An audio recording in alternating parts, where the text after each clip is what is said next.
So I had a presentation yesterday it's on supportive care after transplantation.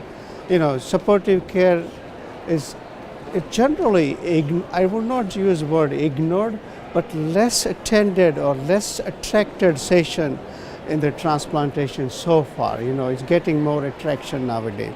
We always talk about improvement in transplant care, meaning sophisticated diagnostic testing, novel drug, but we forget that diagnostic testing, novel drug will work if we have a best supportive care. A patient should not die from complication, quality of life, and addressing the need what late complication after transplantation. So yesterday's my presentation was on quality of life after transplantation. We know about how patients die post-transplantation.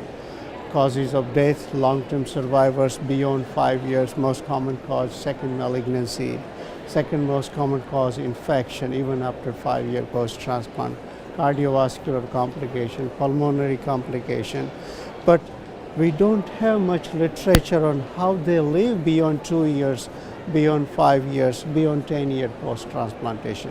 What is their quality of life, psychosocial issue? There are some publications, but if you look at those publications, 300 patients, recently published Blood paper, Joseph Pidala was first author. They did study quality of life in long-term survivor compared with general population. Only 298 patients out of several thousands of patients we transplant every year. So this is what we need to know. We also need to know about whether they're getting all preventive strategy, like for infection prevention. Infection is the second most common cause of death.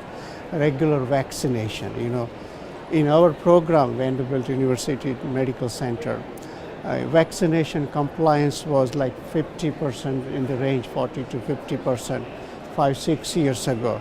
Now about 95% because of audit we do. Every 6 months we audit whether the patient got vaccinated or not. And this is how we brought up the compliance rate to almost 90+%. And that paid off. Hospitalization from infectious complication has significantly declined. Our administration likes it because less expense from infection. Similarly, monitoring for cardiovascular complication, pulmonary complication, screening for second malignancy, all this very important, and this makes transplantation successful.